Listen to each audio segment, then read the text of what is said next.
Good morning to one and all present here.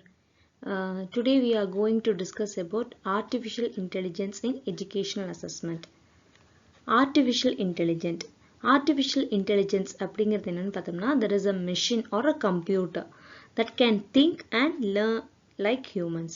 Examples, for example, ChatGPT.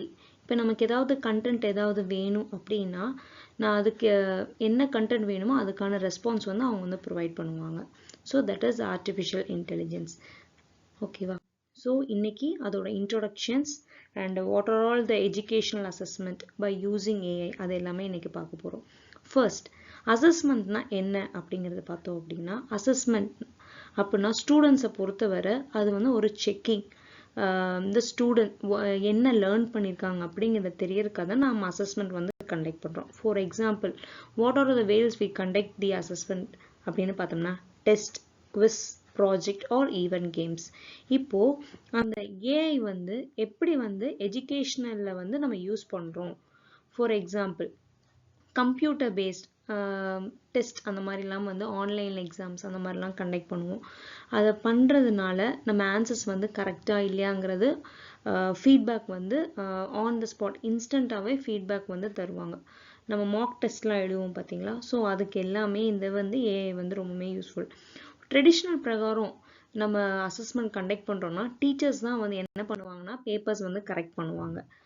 தென் பார்த்தோம்னா எல்லாத்துக்குமே same questions தான் இருக்கும். Then it will take some time to get result. Then human bias இருக்கும். Okay, இவங்க நல்லா படிக்கிறாங்க, நல்லா படிக்காதவங்க, ஸோ அந்த லிட்டில் பிட் பயாஸ் இருக்கும். ஆனால் ஆர்டிஃபிஷியல் இன்டெலிஜென்ஸை பொறுத்தவரை இதன் ஃபுல் அண்ட் ஃபுல் வந்து கம்ப்யூட்டர் பேஸ் பண்ணி தான் இருக்கும். ஃபார் எக்ஸாம்பிள், பர்சனலைஸ்டு கொஷின்ஸாக இருக்கும். அப்புறம் நம்ம எக்ஸாம் எழுதுனது on the spot instant results இருக்கும். அண்ட் மோர் அப்ஜெக்டிவ் மார்க்கிங்காக தான் இருக்கும். நம்ம வந்து டிஸ்கிரிப்டிவாக நம்ம பண்ண மாட்டோம். மோஸ்ட் ப்ராபப்ளி வந்து எம்சிக்யூ டைப்பில் தான் இருக்கும். இதனால பார்த்தோம்னா என்னென்ன பெனிஃபிட்ஸ்லாம் நமக்கு இருக்கும் அப்படிங்கிற எஃபிஷியன்ட் கிரேடிங் இருக்கும். அதுக்கப்புறம் சேவ்ஸ் டைம். ஃபாஸ்ட்டாக வந்து நம்ம ஆன்சர்ஸ் கரெக்டாக இல்லையாங்கிறத நம்ம வந்து செக் பண்ணுவோம். ஃபார் எக்ஸாம்பிள், இப்போ ஸ்வயம்லலாம் அசைன்மெண்ட்லாம் நம்ம சப்மிட் பண்ணுவோம். ஸோ அது எல்லாமே நம்ம ஆன்சர்ஸ் கரெக்டாக இல்லையாங்கிறது வித்தின் அ வீக் வந்து அவங்க வந்து ப்ரொவைட் பண்ணுவாங்க. மாக் டெஸ்ட்லாம் எழுதுறோம் அப்படின்னா நமக்கு ஆன் த ஸ்பாட்டே வந்து நமக்கு ஆன்சர்ஸ் வந்து பண்ணிடுவாங்க. ஸ்மார்ட் லேர்னிங் இருந்து ஃபுல்லாக கண்டென்ட்டை படிக்கிறதுக்கு வித்தின் அ ஃப்ராக்ஷன் ஆஃப் செகண்ட்ஸில் நம்ம அதோட ஆன்சர்ஸ் என்னங்கிறத பார்த்து நம்ம வந்து புதுசாக வந்து லேர்ன் பண்ணுவோம். And personalise, different students get different help. Then progress tracking, நம்ம எந்த லெவலில் இருக்கோம், ஈவன் பர்சன்டேஜ் கூட வந்து இப்போ கால்குலேட் பண்ணி அது தருது. ஈவன் சிபிஎஸ்சி ஸ்கூலில் வந்து சிடிஎஃப் அப்படின்னு சொல்லி ஒன்று கண்டக்ட் பண்ணுவாங்க. Weekly once concept definition formula அதெல்லாம் பார்த்தோம்னா இப்போ அவங்க எழுதுறதுக்கு முன்னாடி பிஃபோர் டேவே வந்து அவங்க என்ன பண்ணுவாங்கன்னு பார்த்தோம்னா அவங்க வந்து கொஷின்ஸ் வந்து பேட்டர்ன் பண்ணி அனுப்புவாங்க. ஸோ அதை எழுதி வித்தின் 1 day டைம் தருவாங்க. அந்த டைம் முடிஞ்சதுக்கப்புறம் பார்த்தோம்னா அந்த ஸ்டூடெண்ட்ஸ் பண்ண ஆன்சர் கரெக்டாக இல்லையாங்கிறது அவங்க செக் பண்ணி அந்த ஆன்சர்ஸ் வந்து இது பண்ணுவாங்க. ஸோ அது வந்து அவங்களுக்கு வந்து ப்ரேயராகவே ஹெல்ப் பண்ணும். ஸோ ஓகே, அப்போ சப்போஸ் அந்த கொஷின்ஸ் வந்து அந்த எக்ஸாமில் கேட்டாங்கன்னா அது வந்து அவங்களுக்கு ரொம்பவே வந்து ஹெல்ப்ஃபுல்லாக இருக்கும். ஓகேங்களா?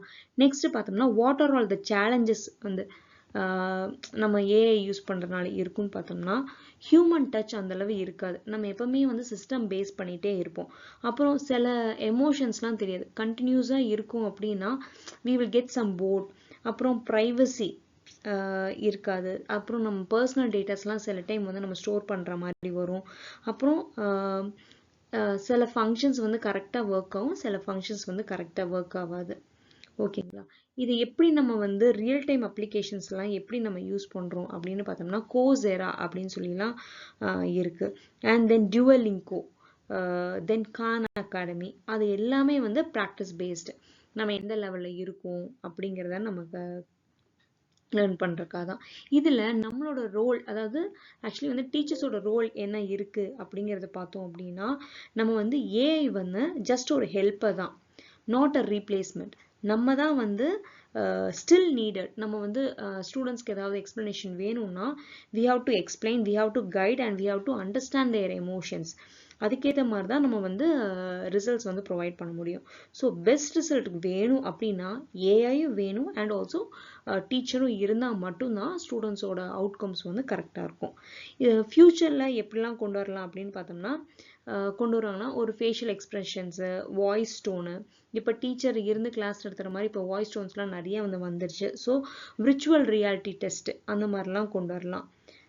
ஆக்சுவலி வந்து இதோட கன்க்ளூஷன்ஸ் என்னன்னு பார்த்தோம்னா, ஏ வந்து இஸ் a smart assistant தான், but it helps the teacher and the students, but human understanding is always most important. Thank you for giving me this opportunity.